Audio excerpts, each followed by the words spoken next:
A shocking new survey reveals just how widespread gun violence is in this country. Just listen to these numbers. Nearly 1 in 5 adults, 1 in 5, say they have had a family member killed with a gun. That's according to a new survey from KFF. For Black Americans, that statistic is even worse, 1 in 3.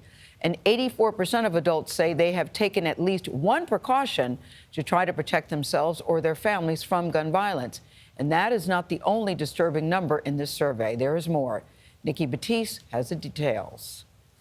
There's only so many times you can walk into a room and tell someone they're not coming home tomorrow.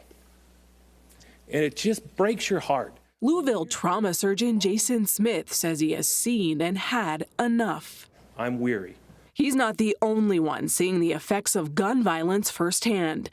In a new survey on the impact of gun violence, KFF found that 54% of adults said they have or a family member has experienced a gun-related incident, such as being threatened with a gun or having a family member killed by a gun, including by suicide. Ashley Kurtzinger was one of the survey's lead authors. To her, it's personal. My sister was accidentally shot in the back. So thankful that she survived, but I can tell you firsthand it's impacted my family.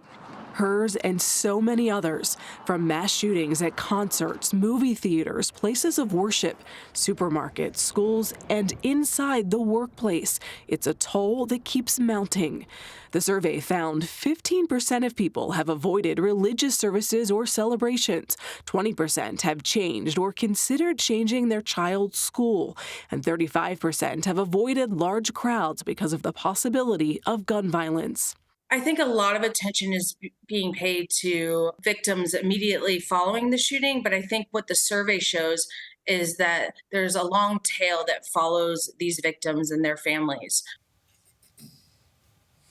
The survey also showed gun violence disproportionately affects people of color, and safe gun storage is also an issue.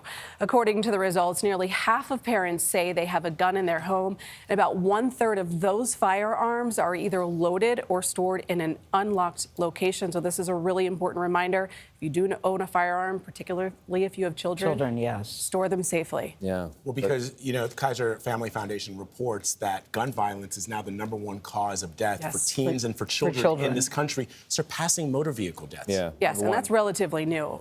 And for other countries, they also have issues with mental health. They have issues with crime that we struggle with also, but they're no more than fifth in terms of cause of death among children. So something is different with what's happening here than compared to all of our peers around the world. Yes.